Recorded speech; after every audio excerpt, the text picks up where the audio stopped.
Hello, everybody. Welcome to the Common Sense Academy. My name is Joe Palmetto, and I am your host. Today, we are going to take a look at a couple of recent sovereign citizen stories.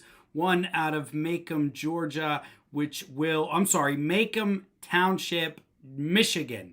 Macomb Township, Michigan. I'm thinking of Macon, Georgia. We're going back to Kill a Mockingbird, everybody. Thank you for tuning in. This is the Common Sense Academy. Cover a couple new stories in sovereign citizenship. If you like my content, please like, subscribe, comment, and share. Also, check out my new channel on libertarianism. The link is below. If you're watching it live, the link's not in there yet, but it's coming. It's coming. So thank you, everybody, for tuning in. Let's look at this latest story. Before we dig in, raise your cup, your glass in the air. Cheers with me. It tastes better when we sip together. I got one of my classic beverages, Diet Coke. And a big shout out to my Steelers. Yes. Playoff bound, everybody. Playoff bound. So January 1st, 8:32 a.m., Macomb Township Community News. Per Macomb County News and Scanner, at approximately 9:55 p.m. last night, a Michigan State Police trooper stopped a vehicle on WB I-94 near I-75 for possible intoxicated driving. Usually sovereign citizens don't need to be drunk to get pulled over. Troopers made contact with the 54-year-old woman of Macomb Township, and when they asked her to exit the vehicle, she refused and claimed to be a sovereign citizen, because those magic words work all the time. After multiple attempts to get her to exit the vehicle, and too bad we don't have body cam on this, and if anybody can find it, please send it to me. Troopers broke the driver window and opened the door to remove her from the vehicle. She began to push and pull before eventually being placed into custody. A classic story. Troopers obtained a search warrant to get a sample of her blood to determine whether she was intoxicated. She was being held at the Detroit Detention Center pending prosecutor review. No injuries occurred in the incident. Now, I saw a later article that said no charges had been filed. I guess they were waiting for the blood alcohol. But can't you just charge someone for the sovereign citizen jargon? I'm just kidding. I'm a staunch defender of the First Amendment. We can just do like a little cutout exclusion for the sovereign citizens. Just kidding. Rights for everybody. And then we have this story here. Ann Retzlaff found competent to face trial for fleeing police and skipping court dates. Let's see what this is all about.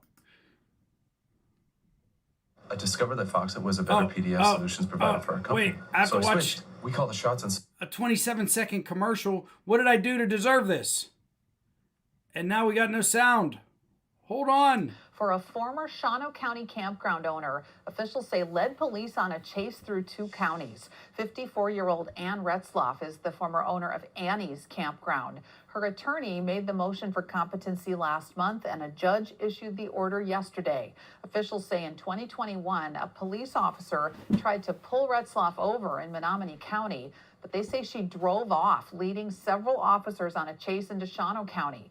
A year before that, she sold her campground for $1.5 million, but was charged with filing false liens against the person who bought it. She's facing up to 23 years in prison. We'll bring you First Alert updates as we continue to follow this case.